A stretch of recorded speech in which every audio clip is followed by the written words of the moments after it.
ಎಲ್ಲರಿಗೂ ನಮಸ್ಕಾರ. ಇವತ್ತಿನ ವಿಡಿಯೋದಲ್ಲಿ ನಾನು ಸಿಂಪಲ್ ಹಾಗೆ ಟೇಸ್ಟಿಯಾದ ಒಂದು ಬೆಂಡೆಕಾಯಿ ಮಸಾಲ ಮಾಡ್ತಿದ್ದೇನೆ. ಇದು ಮಾಡಲಿಕ್ಕೆ ತುಂಬ ಸುಲಭ ಹಾಗೆ ತುಂಬ ರುಚಿಕರವಾಗಿರ್ತದೆ. ಇದನ್ನು ಮಾಡಲಿಕ್ಕೆ ನಾನಿಲ್ಲಿ ಅರ್ಧ ಕೆಜಿಯಷ್ಟು ಬೆಂಡೆಕಾಯನ್ನು ತಗೊಂಡಿದ್ದೇನೆ. ಅದಕ್ಕೆ ಸ್ವಲ್ಪ ಈರುಳ್ಳಿ, ಹಸಿಮೆಣಸಿನಕಾಯಿ, ಜೊತೆಗೆ ಸ್ವಲ್ಪ ಜೀರಿಗೆ ಪುಡಿ, ಅರಿಶಿನ ಪುಡಿ, ಕೆಂಪು ಮೆಣಸಿನ ಪುಡಿ ಹಾಗೆ ಜಿಂಜರ್ ಗಾರ್ಲಿಕ್ ಪೇಸ್ಟ್ ಮತ್ತು ಸ್ವಲ್ಪ ನಿಂಬೆಹಣ್ಣಿನ ರಸವನ್ನು ಹಾಕಿ ಚೆನ್ನಾಗಿ ಮಿಕ್ಸ್ ಮಾಡ್ಕೊಳ್ತೇನೆ.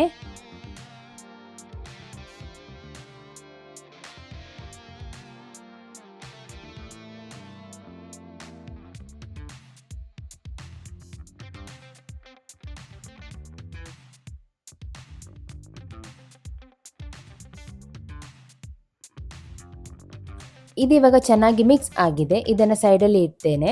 ನಂತರ ನಾನೊಂದು ಪಾತ್ರೆಗೆ ಸ್ವಲ್ಪ ಎಣ್ಣೆ ಹಾಕಿ, ಎಣ್ಣೆ ಬಿಸಿ ಆದ ಮೇಲೆ ಅದಕ್ಕೆ ಸ್ವಲ್ಪ ಸಾಸಿವೆ, ಬೇವಿನ ಸೊಪ್ಪು ಹಾಗೆ ಸ್ವಲ್ಪ ಜೀರಿಗೆಯನ್ನು ಹಾಕಿ ಚೆನ್ನಾಗಿ ಫ್ರೈ ಮಾಡ್ಕೊಳ್ತೇನೆ.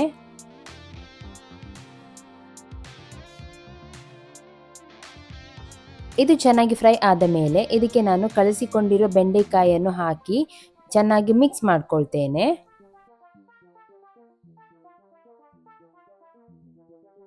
ಇದು ಇವಾಗ ಚೆನ್ನಾಗಿ ಮಿಕ್ಸ್ ಆಗಿದೆ.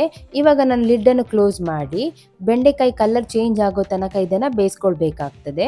ಇದು ಇವಾಗ ಬೆಂಡೆಕಾಯಿ ಕಲರ್ ಚೇಂಜ್ ಆಗಿದೆ.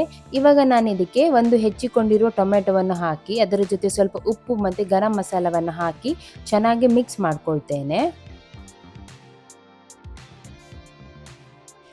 ಇದು ಚೆನ್ನಾಗಿ ಮಿಕ್ಸ್ ಆದ ನಂತರ ಲಿಡ್ಡನ್ನು ಕ್ಲೋಸ್ ಮಾಡಿ ಒಂದು 5 ನಿಮಿಷಗಳ ಕಾಲ ಇದನ್ನು ಚಿಕ್ಕ ಉರಿಯಲ್ಲಿ ಬೇಯಿಸ್ಕೊಳ್ತೇನೆ. ಈಗ ಸಿಂಪಲ್ ಹಾಗೆ ಟೇಸ್ಟಿಯಾದ ಬೆಂಡೆಕಾಯಿ ಮಸಾಲ ರೆಡಿಯಾಗಿದೆ. ನೀವೇನಾದರೂ ನನ್ನ ಚಾನಲಿನ ಹೊಸ ವ್ಯೂವರ್ ಆಗಿದ್ದರೆ ಸಬ್ಸ್ಕ್ರೈಬ್ ಮಾಡಿ ಹಾಗೆ ಬೆಲ್ ಐಕಾನ್ ಪ್ರೆಸ್ ಮಾಡಿ ನೋಟಿಫಿಕೇಷನ್ ಎನೇಬಲ್ ಮಾಡ್ಕೊಳ್ಳಿ.